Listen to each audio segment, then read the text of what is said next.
Hello, I'm Teneshia Sudds, the founder and principal consultant of Virtual Pro Associates. I'm huge on executive and career coaching, and after 20 plus years of experience assisting leadership in organizing their time and business to achieve maximum growth, I decided to expand into a business venture that would stretch across the dynamic support needs of all ranges. This leads me into the purpose of this segment of information and resource made available to you by getcourse.com.au, which is developing the support system you need. I've taken part in community efforts to assist women in developing the confidence needed to strategically build the life that they've always dreamed of. One of the key elements of achieving any goal is having or developing a support system. Some people are born or somehow grafted into a support system that meets their needs. The rest of us, well, we'll just have to build one for ourselves in order to get where we want to be in life while providing the necessities for our growing families.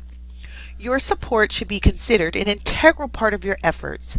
So let's look at support from a realistic standpoint. Ideally, you want your support to provide you with the following. A. Good advice that is based on either personal experience or sound training received on a specific area of study. In some cases, the advice will need to be based on personal experience. For instance, you can't teach or support someone in knowing how to read if you do not possess reading skills yourself. In other cases, advice can be based on subject matter training or education such as that acquired by a mental or physical health professional. A physician does not need to recover from an ailment in order to explain how and design a recovery plan to a patient. Your support system should provide you with the resources that are either directly handed down by individuals or gained through third-party means. This is based on the willingness of those in your support system to respond to your needs and, when appropriate, to act on your behalf. C. Your support should allocate time to you to forward your aims. This is determined by ability, which is why in our current society, good support is often difficult to discover if you're one who has to develop a support system rather than being afforded one through childhood and as you progress in life. In these suggested steps, we'll get into who these people are that you may not have thought of. However, they are ready, willing, and able to assist you. Now, let's dig into the various steps that you can and may have had to take to develop a support system for yourself. In order for a support system to meet your needs, you must identify those yourself. A trusted friend, family member, or professional can assist you with this process. Oftentimes, guidance counselors are the best ones to help sort this out.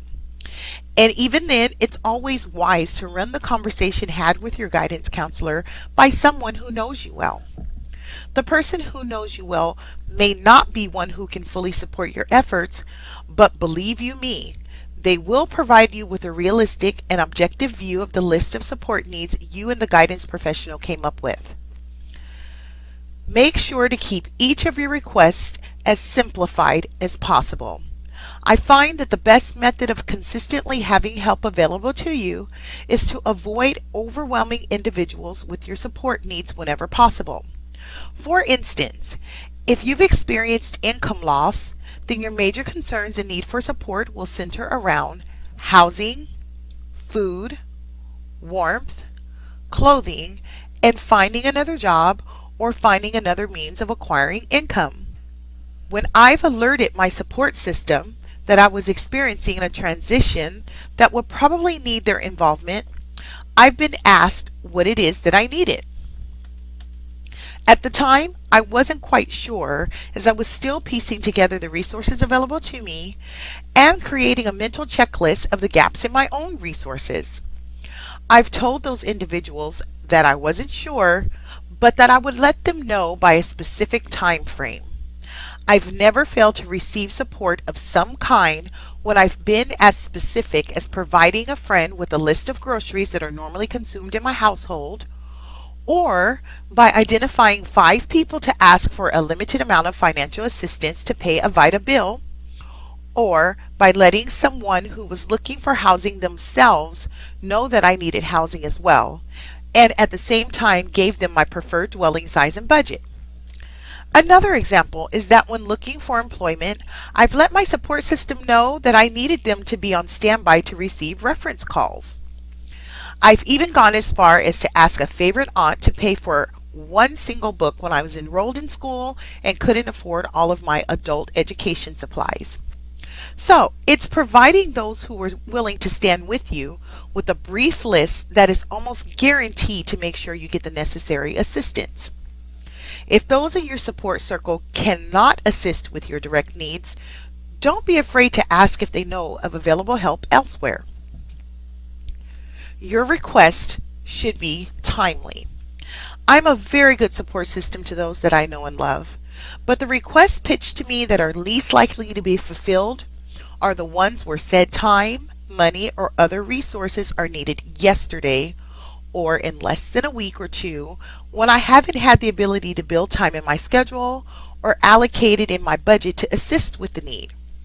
Very few people have large sums of extra cash available or the bandwidth to drop whatever we are managing in our own lives to assist even when our dearest loved ones at the very last minute, unless it is a critical life-threatening emergency.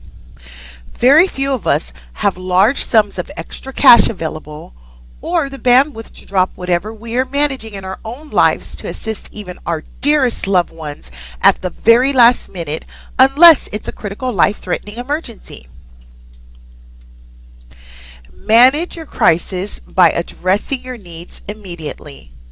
When you address your potential crisis and circumstances immediately, you have a better vision of the time frame you need to resolve an issue and a pretty accurate summation of how much money, time, or preparation is needed to achieve your aim. Don't forget to take baby steps. If you want to do something big, make sure to develop at least a mental idea of how many steps it will take to get there, and then mentally assign tasks to your support system. It is always best to record these components on paper or in an electronic device for easy retrieval. Oftentimes, those who may not be able to help when you mention the effort or ask them directly for support will think about your needs and end up figuring out something that they can assist with or that they can suggest that may help you resolve your issue and provide you with assistance to get well on your way to meeting your goals. Identify those who are good with crisis and last-minute requests. These are people who are normally good in emergent situations because their profession is based on such, or they've achieved much in life where they are in a position to assist without taking too much time out of their personal schedules.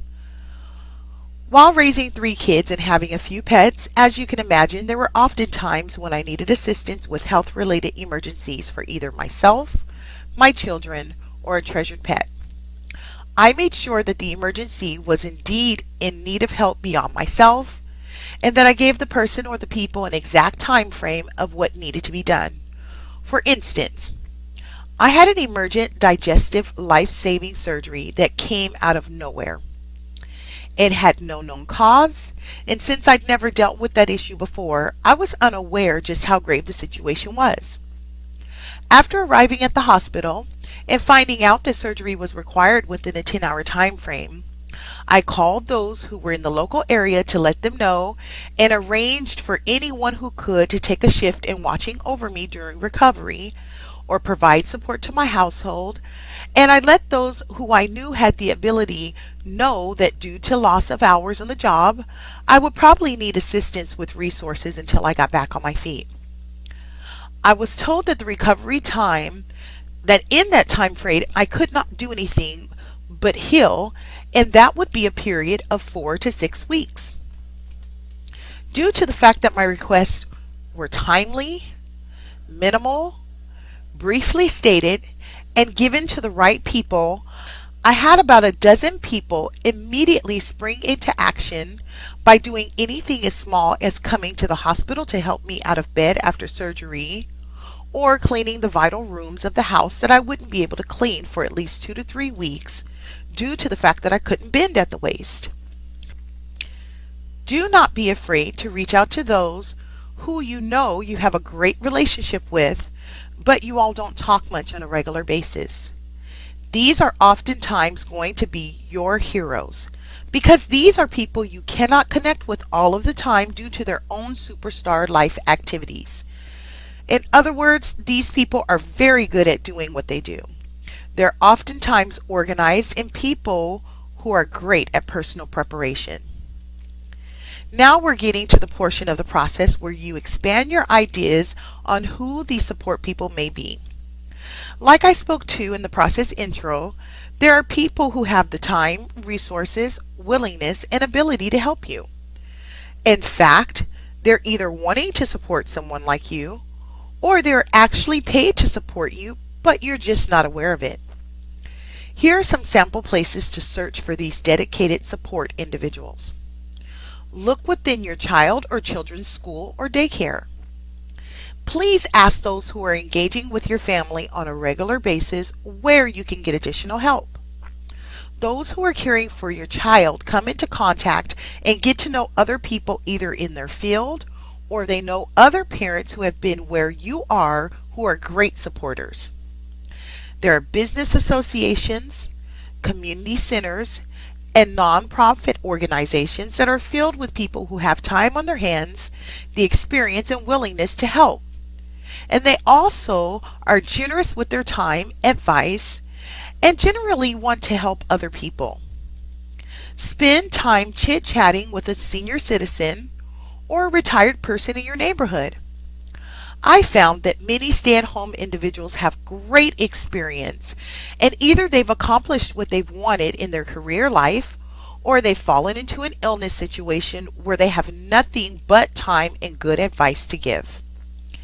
They're also willing and ready because they're bored and may feel like they aren't being useful within the community, or they may feel like they're not even useful enough in their own lives.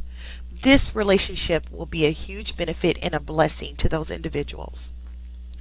Don't be afraid to link up with these people because remember, you're not going to require an overwhelming amount of support and you're going to identify exactly what it is that you need.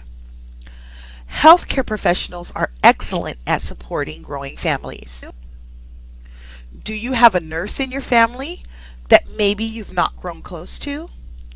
Spend time with that person and find out whether or not they're willing to be a support person for you, and if needed, predetermine a certain time frame that you'll need them. For instance, if you're in a transition period and need some assistance in the evenings 1 day a week, ask them if they're willing to support you every other week for a couple of hours for a predetermined time frame of, let's say, 3 months. You'll be surprised to know how many people will work with you knowing that you're not going to need their direct support forever. Remember to thank people in your support circle. I'm big on remembering birthdays, even if I don't purchase gifts. I also contact those in my support system out of the blue to let them know that they're thought of. I talk about those in my support system all of the time in conversations with other business professionals, family members, friends, and even when chit-chatting with perfect strangers. It keeps the relationship with these individuals fresh on my mind and the gratefulness that I feel towards them immediately accessible. Appreciation is one way to maintain a great relationship with your support system. Finally, but not least, make sure to do what it is you set out to do when receiving the needed help. If someone is helping around the house or with your dependents so that you can rest, make sure to rest. If you're asking for financial support for a specific need, make sure you allocate the funds given for that need. If something else comes up, ask the person who provided the funds if they wouldn't mind you allocating that money to the more immediate need. I've done this, and I find that people appreciate you asking, and they appreciate being made aware that you had to put the funds elsewhere rather than finding out later in subsequent conversations. Remember that when you involve other people into your life, your business is no longer your own, and you have people who you are accountable to. We all want to be as independent as possible, but the truth is, no man is an island. Everyone has support from the mogul-minded CEO to the stay-at-home mom. And this is not to assign any level of value to the importance of one role over the other, but I'm telling you this to point out the need for support across the human dichotomy. Please remember, you are worth it. You are destined to be great. So get moving in either improving your support system relationships or developing the support system you need to achieve your goals and do what it is that you know you were purposed to do. If you have any comments, recommendations, or questions, please send your transmission through the Virtual Pro Associates website at www.virtualproassociates.com. That's www.virtualproassociates.com, or send an email directly to virtualproassociates@gmail.com. If you're ready to speak with a Get Course consultant, please call 1300-779080 or enroll online at www.getcourse.com.au. That's www.getcourse.com.au. Thank you once again for allowing me to share these insights with you.